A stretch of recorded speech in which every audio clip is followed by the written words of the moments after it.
Hi everyone, I am Almer Asolino, a first year BSCS student from Camarines Sur Polytechnic Colleges, and I am the regional champion of Region 5 Bicol. What is the most challenging part for you during the regional finals? For me, pinaka-challenging part talaga is support na marot sa pagmate ko kadto. At medyo nalilibong pa talaga ako dahil bubiyahe. Tapos, grabe sa andal ko. Nakadagdag pa sa pressure na dapat na ako kami dapat i-defend na title. So school ako dapat i-defend na title. Pero here I am, bound to represent the Bicol region to the national PSQ. What are your preparations for the national finals? Sa totoo lang, di pa talaga ako nag-prepare. Pero plano kong gawin is i-review talaga sa mga question po provincial and regional PSQs na nahirapan ako.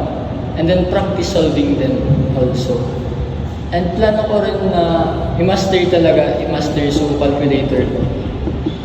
Takasa,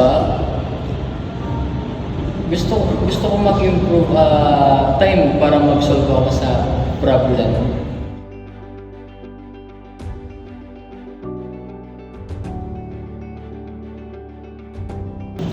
Hello, Elmer. As you compete in the national level of PSQ, I wish you all the best. So once again, congratulations for making it to the nationals. And I hope that you will represent Bicol region very well. Remember, our last year contender, also from CSPC, also won in the national level in the name of Paul David Luna. I know you're gonna make it.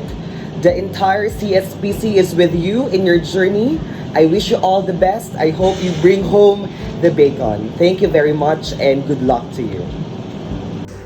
So good day everyone, I am Paul David and Luna and I am the 26th PSQ National Finals 4th placer as well as Almer's mentor. So first of all, I would like to congratulate Almer for being one of the 17 regional champions for the 27th PSQ. So I am already feeling that we have a national champion in the making here. So I hope ma-pressure ka rin kung gaano rin ako na-pressure last year. So joke lang. So I wish you all the best for the national finals this December, and I hope that you will enjoy it as much as I enjoyed my stint last year.